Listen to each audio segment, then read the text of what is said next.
प्रिय विद्यार्थियों, नमस्कार। हम पिछले कालांश से रसखान के पदों को पढ़ रहे हैं। उनके कृष्ण भक्ति के पद और कृष्ण के प्रति उनके अनन्य निष्ठा के प्रमाण, उनके सवैये। पिछले कालांश में हमने 3 सवैयों को पढ़ा है। आज हम चौथा सवैया, उससे आगे का पद है।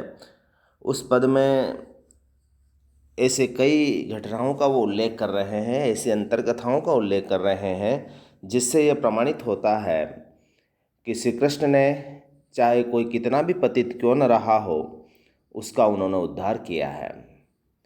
और इसी आधार पर रसखान भी अपेक्षा करते हैं कि कृष्ण का चरित्र लोक रक्षक का है। वो सभी के रक्षक हैं, वो कृपालु हैं और निस्संदेह वो यदि उन हमारे पर कृपा कर देते हैं तो हमें किसी प्रकार के भय की व्याप्ति नहीं हो सकती। वो यहाँ पर उदाहरण देते हैं। वो कहते हैं कि द्रौपदी गणिका गज घिदया जामिल सो कियो सोन निहारो, गौतम गेहि निकेश तरी प्रहलाद को कैसे हरु दुख भारो, काहे को सोच करे रस खानी कहा करी हे रवि नंद विचारो, ताखन जाखन राखी है माखन चाखन हारो सो राखन हारो। द्रौपदी गणिका गज गीत, ये सब जो अंतर कथाएं हैं, द्रौपदी का किस प्रकार से कृष्ण ने उद्धार किया। पांडवों की और कौरवों की जो द्युत क्रीड़ा में द्रौपदी को जब दांव पर लगा दिया गया और दुशासन के द्वारा जब उसका चिरहरण किया गया, तब उसकी सहायता के लिए वहाँ कोई नहीं आया, बल्कि उनका श्री कृष्ण ही आया। तो द्रौपदी का किस तरह से उन्होंने उनकी लज्जा की रक्षा की। गणिका नाम की जो वेश्या है, यद्यपि उसका व्यवसाय चाहे कुछ भी रहा हो, लेकिन उसने सिर्फ कृष्ण की उपासना की तो उसे भी मोक्ष मिला। गजराज जब ग्राह के कारण डूबता जा रहा था और अंत में जब वो डूबने को हुआ और उसने कमल पुष्प लेकर कृष्ण को समर्पित किया और बचाने की राह की, तो सुदर्शन चक्र से उस ग्राह के नाल को काट दिया गया। और इस तरह से गजराज का भी उन्होंने उद्धार किया, गिद्ध का उन्होंने उद्धार किया, जटायु का जो उदाहरण हमारे सामने है। तो इस तरह से ऐसे कई उदाहरण हैं जो कृष्ण ने लोक की रक्षा की, और जो भक्त उनके हैं उन्होंने यदि उनसे आग्रह किया तो उनकी रक्षा के लिए अवश्य आए। अजामिल एक कसाई था, लेकिन उसके पुत्र का नारायण था, उसका नाम था नारायण। तो जब भी वह पुकारता, नारायण पुकारता, तो केवल नारायण नाम से पुकारने से ही उस अजामिल का उद्धार हो गया। तो आप कल्पना कीजिए कि भक्त यदि उन्हें केवल नाम से भी पुकार रहा है तो उनकी वो रक्षा कर रहे हैं। आगे वो कहते हैं कि गौतम गेहि निकेसे तरी प्रहलाद को कैसे हर्यो दुख भारो। गौतम की जो पत्नी है वह अहल्या पत्थर बन गई थी, लेकिन एक रज लगने से, उनके चरणों की रज लगने से उसका उद्धार हो गया। प्रहलाद हिरण्यकश्यप जैसे राक्षस के घर में जन्म लेता है, लेकिन चूंकि वह भक्ति करता है और जब वह आग्रह करता है तो उस खम्भ में से नरसिंह अवतार लेकर के उसका उद्धार करते हैं और उसका दुख का हरण करते हैं। और प्रहलाद को साक्षात होलिका की गोद में बैठे होने के बावजूद भी अग्नि से बचा लेते हैं। तो ये प्रभाव प्रभु श्री कृष्ण का है। इसीलिए रसखान कहते हैं कि काहे को सोच करे रसखानी, हे रसखान तू क्यों परेशान हो रहा है, तू तो कृष्ण का भक्त है ना। और का करी है रविनंद विचारो, जो रविनंद है यानी यमराज है, रवि का पुत्र कहलाता है, उस बेचारा तुम्हारा क्या बिगाड़ लेगा। वो तुम्हारा कुछ नहीं बिगाड़ सकता है, क्योंकि तुम्हारे ऊपर श्री कृष्ण की कृपा है। ताखन जाखन राखिए, तू तो जीवन के एक एक पल में हमेशा हमारी रक्षा करने वाला कृष्ण का उपासक है। ताखन हर पल, जाखन उस पल को, राखिए माखन चाखन, और जिसने मक्खन को चखा है, माखन चोर है, माखन को चखने वाला है, वही तुम्हारा राखनहार है, तुम्हारा रक्षक है। अतः तुम्हें किसी से डरने की आवश्यकता ही नहीं है। यहाँ इस पद में आपने देखा कि किस प्रकार से अंतर्कथाओं के माध्यम से कृष्ण के लोक रक्षक रूप को प्रकट किया है। कृष्ण का किस तरह से कृपालु चरित्र है कि चाहे संसार का वह पात्र जो नीच से नीच कर्म करता है, लेकिन यदि वह उनके प्रति सच्ची निष्ठा रखता है तो उसका भी वो उद्धार करते हैं। इस छंद में भक्ति रस की व्यंजना है और प्रसाद गुण है, ब्रज भाषा का प्रयोग हुआ है और सवैया छंद का प्रयोग हुआ है। आगे बढ़ते हैं हम इसमें रसखान कृष्ण के प्रति कितने अनुरक्त हैं, उनके सामीप्य की भावना से कितने अभिभूत हैं कि वह हर पल, हर युग, हर जन्म में कृष्ण के समीप रहना चाहते हैं। कृष्ण की जो वस्तुएं प्रिय हैं उनको वो अपने पास रखना चाहते हैं। तो वो क्या कहते हैं, और बड़ा प्रसिद्ध पद है ये कि मानुष हो तो वही रस खान बसो मिली गोकुल गाँव के ग्वारन, जो पशु हो तो कहा बस मेरो चरो नित्य नंद की देनु मंजारन।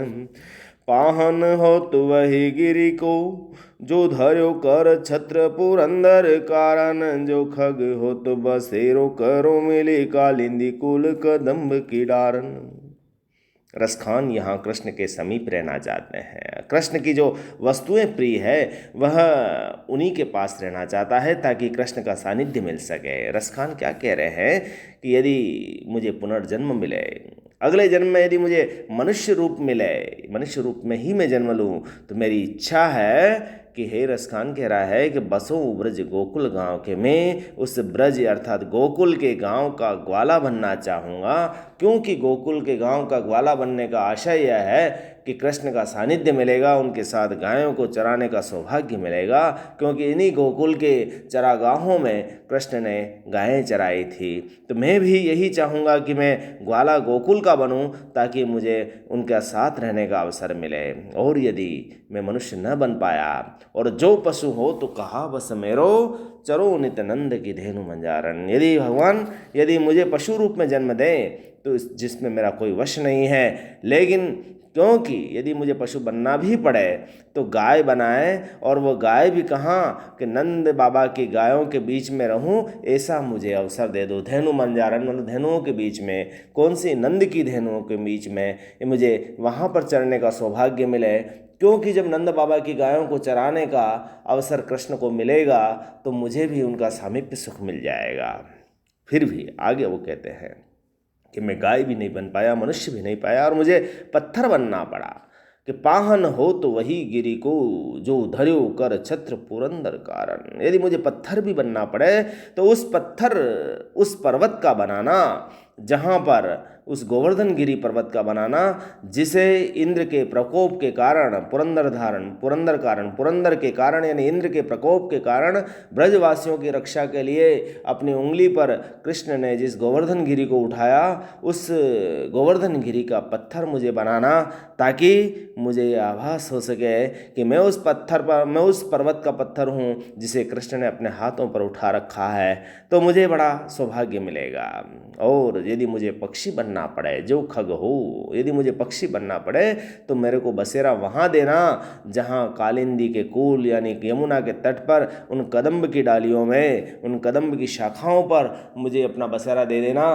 क्योंकि उन्हीं कदम्ब की डालियों पर यमुना के किनारे कृष्ण बांसुरी बजाते हुए खेलने आएंगे, तो मैं उनका सामीप्य भी ले लूँगा, उनका दर्शन भी कर लूँगा। यानी कितनी अनन्य निष्ठा है इस पद में।